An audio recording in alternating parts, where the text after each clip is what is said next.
All right, Boomer and Gio coming to you live from the Old Ford Tough studio on the Fan and CBS Sports Network. So we're just talking about Mike McDaniel and Tua Tagovailoa and the benching of Tua and why he would do it now. And one of the theories that I had was maybe he has been told by ownership or whomever over there in that building saying, we got to see some guts from you if you want to stick around here. You've been trampled by this roster. We feel like the players have not respected you. You got to show me something from here on out, more than just winning some games, but show me you can actually be in charge of these guys. And this would be something maybe that he would think would fit that description.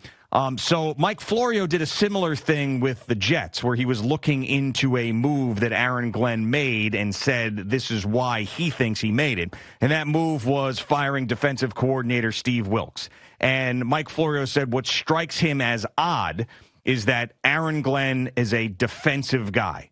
And this was a move that he made. He brought him in, and the defense is terrible. And if the defense has been terrible, how come you haven't gotten more involved up until this point? He said it's playing too close to the fire, is what Mike Florio said. And then after that, he dropped the bomb on Jet fans saying, I still think there's a chance he's one and done as the head coach in New York. Now, this is why I disagree with this. Early on in the season, when he was completely overwhelmed, he's fighting with the media, and they hadn't won a game, I threw that out there, that if this continues on this track, there's maybe a chance that he's a one and done. But since then, they have won 3 games. They have also traded away players for the future. He doesn't have a roster. The biggest part of him coming back, though, next year is what's going on with the quarterback position right now. You cannot take away 2 good defensive players in a trade, then throw out a rookie quarterback when these other guys who I think are probably available but not available in air quotes, throw out this rookie in the last part of the season and then fire the coach because you're not winning games. I mean, this is a organizational tear it down to the studs situation. And as much as I disagreed with some of the things that Aaron Glenn did early on in the season, it's not fair to move on from him after 1 year when this is what he's got to work with. So that's why I believe Brady Cook being the starting quarterback and everybody being in agreement on that shows me that Aaron Glenn will be back next year, because they're all saying, hey, let's see what we got with this young kid. But if we lose, it ain't that big of a deal, because we're going to be moving up in the draft and maybe we get our quarterback of the future. You know, when you said what you said and when Mike Florio said what he said, I wasn't surprised. I'm not surprised that there are people that could be thinking that way. And you never know what's going on inside the building. You hope that it's organized. You hope that everybody's on the same page. You hope that, you know, he's running the building like, you know, he's in charge, and that's the way he should be doing it, and that's the way he's acting in his press conferences. So I didn't like the hiring of Steve Wilks at the beginning of the year. You heard me tell you that. And now that he's fired, you know, all the way through the season here, I wasn't surprised by that either. I mean, simply because especially after what the players were saying after the game last week. I mean, that the part of the coach, okay, look, we have meetings, we have to communicate, we have to learn our assignments. That is on the coaching staff. They are teachers in those meeting rooms. They are teachers out on the practice field.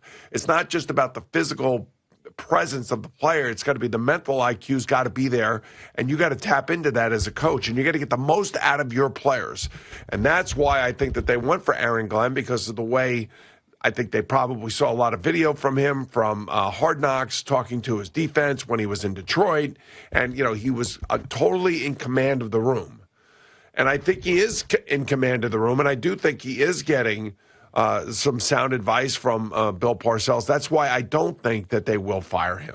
Yeah, and also it's funny how people see things completely differently. So, and Mike Florio is a guy who covers the whole league, so he's not dealing with it day to day. Obviously, has a lot of contacts and knows what he's talking about. But when I saw the firing of Steve Wilks, I thought that was a major positive in Aaron Glenn's corner, and Mike Florio saw it as a major negative, as if like, wow, I mean, the defense is this bad and you're a defensive head coach. Like, this is not a good sign for you. But for me, what it showed was true leadership. Like, he knows he's got this shot.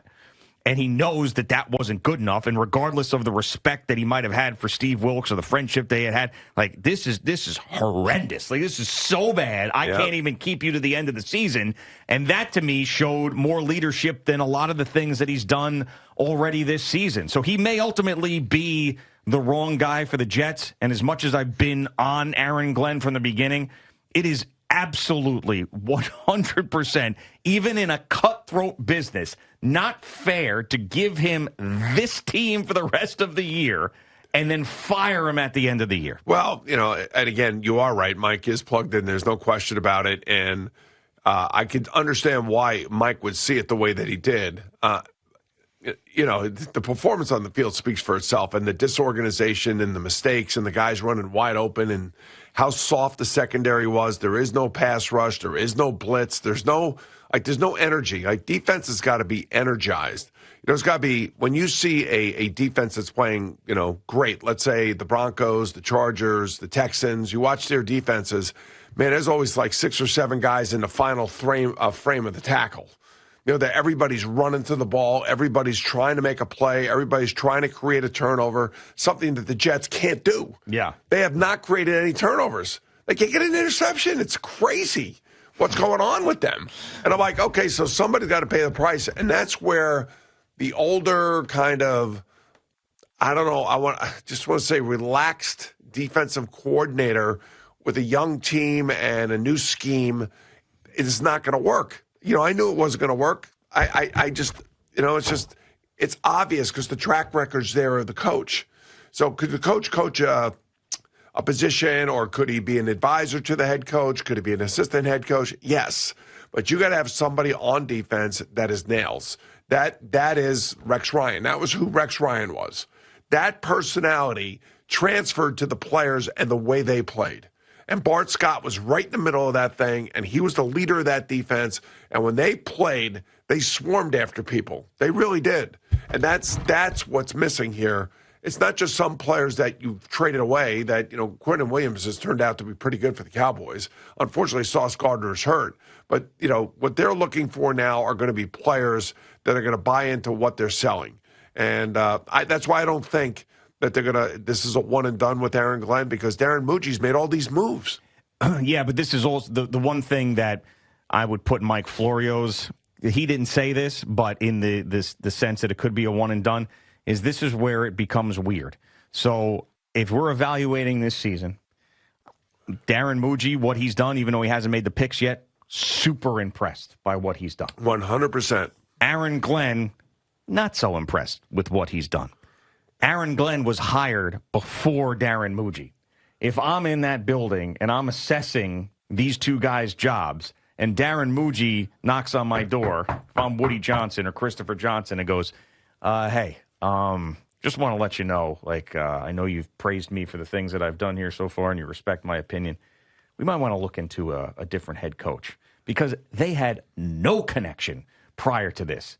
And this is why. Other than the fact that they were in the Parcells web, they were. Right, but personally, between one was with themselves, Sean Payton, and I'm sure they knew each other from somewhere along the line. They've met somewhere. But one was with Sean Payton, one was with Dan Campbell. Both came with high, accolades from both of their previous franchises, and they put them together. So I can't say enough about what this novice of a GM has done. I mean, he's really done a great job to the point where they have the most draft capital going into this draft this year. Yeah, hardest part yet to come, but he has set himself up perfectly. So that's just something to keep an eye on too. Is that relationship, and everybody's praising Darren Muji like us. I mean, throughout the league of what he's been able to do, and people have been slamming Aaron Glenn, and that the Jets and Woody pay way too much attention to that stuff. So if I were to make a case for a one and done, that's what I would use. But I still stand by the fact that it's just not fair. You can't strip down the team like this, toss out Brady Cook again, and say, hey, Aaron, sorry you couldn't get enough out of this group. I mean, he doesn't have players. And since C.J. Mosley hasn't been on that defense, they haven't had a real leader there. It's supposed to be Quincy. But they benched him. Yeah, I know they did. Because he was so bad. So he's clearly not the leader. Yep. They don't have a guy on that roster right now who's even close to being that. So not only do you need that defensive coordinator personality. You got to throw somebody. When you brought up Bart Scott, I mean, that rang a bell because I'm thinking they need somebody like that to come in here. As a player. Yes, as a player.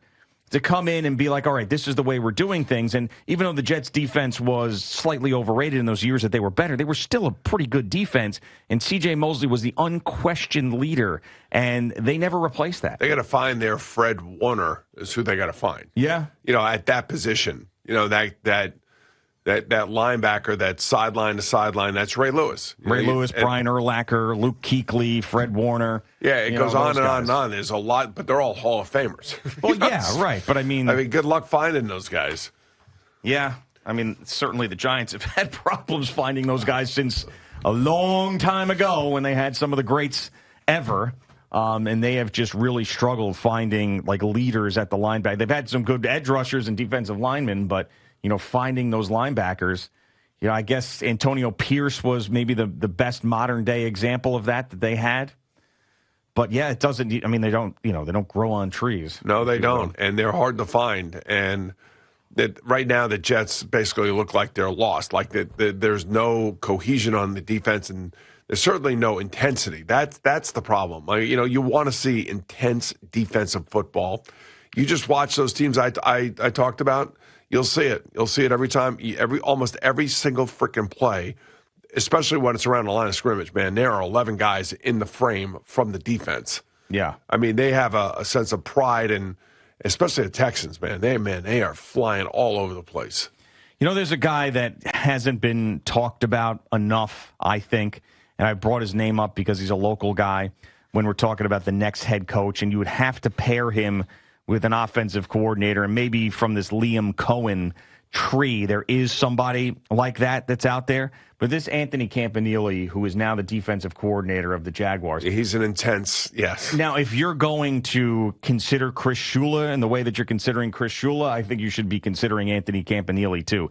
And I can't stress enough that if you're going to go with another, and this is now I'm transitioning to the Giants here, but another first-time head coach who's a defensive guy, which is what Chris Shula would be, it's got to be someone who understands this place.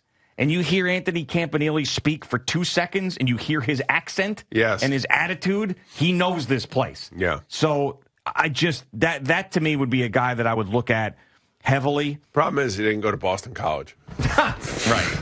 Well, it's true. But he was... Or didn't coach at Boston College either, yeah. He was with Rutgers for a while. He was with, yeah. Yeah, I mean, he's just he would be. I would definitely give an interview to him. There's no reason why you wouldn't. I mean, from Fair Lawn, New Jersey, he went to Rutgers. I mean, come on. And by the way, he did coach at Boston College. All right, he did. Okay. So, and he coached at Rutgers. He went to Rutgers. He coached at Don Bosco Prep. I mean, my God, can you get it from Fair Lawn, New Jersey? Attended Paramus Catholic High School.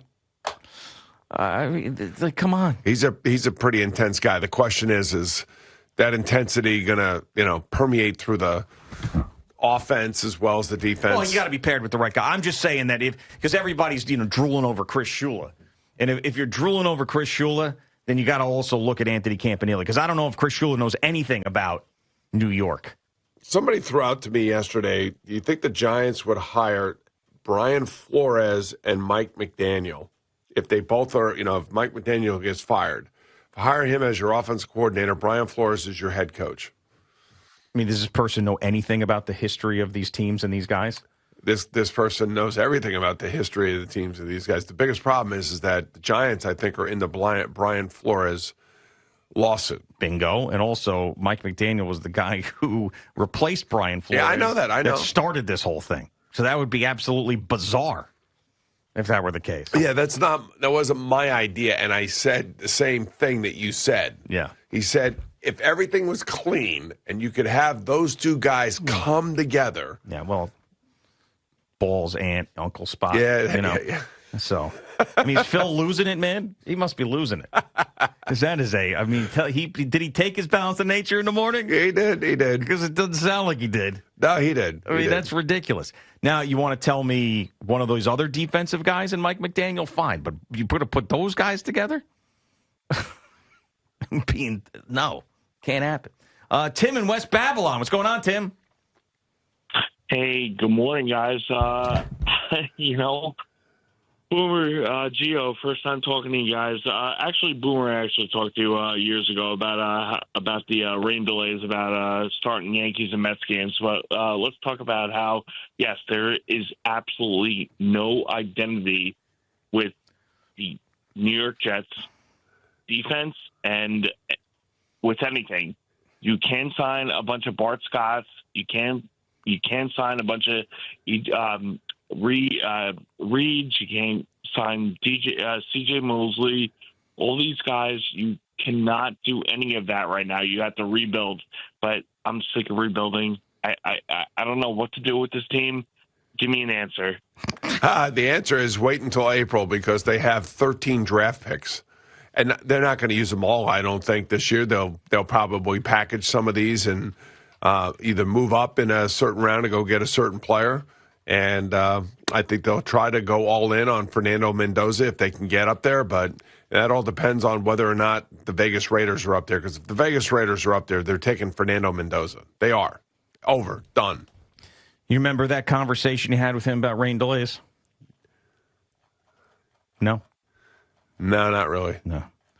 Yeah, I'm looking at going through the free agent list and trying to look at the linebackers. Is there someone that we were just talking about who would fit that mold of the leader on the Jets defense? And so far, I mean, well, just not so much. Just know one thing. To me, anyway, just from the outside looking in and watching what he has done since he's been here, Darren Mucci is very plugged in. Very plugged in. And, is there somebody on the Bronco defense that may shake loose just simply because of salary cap constraints and things of that nature that he may know and may like? You know what I mean? You got to think about where Alex these guys Singleton's one of those guys. You got to think about where these guys have come from. Is there anybody in Detroit that may not, Detroit's defense not so good this year simply just because they got injured again? They got two guys, actually, that are free agents, Alex Anzalone and Malcolm Rodriguez. Both those guys are free agents. Think one of them ends up with Aaron Glenn and the Jets? I would think so. I wouldn't be surprised. So, that's the kind of thing you got to think about. And, Levante David. Yeah. He's getting up there, though, man. Yeah. There was another one I wanted to. This game, they need a bunch of players. Obviously, going to add a bunch of players that are under 22 here, but they need a bunch of players between 23 and 27. That's the league. Yeah, you need a bunch of players, period, right now with the Jets because, I don't know how many guys you're going to be keeping. Well, they'll get Garrett Wilson back next year. Yeah. I think they're set at running back, assuming they extend Breece Hall if they want to. They maybe they won't. I don't know. But I think they have their third and fourth receiver on the roster already with trades that they made, and they're going to add a top-flight second receiver, I would think. All right, Boomer and Gio. At least. On the Fan and CBS Sports Network.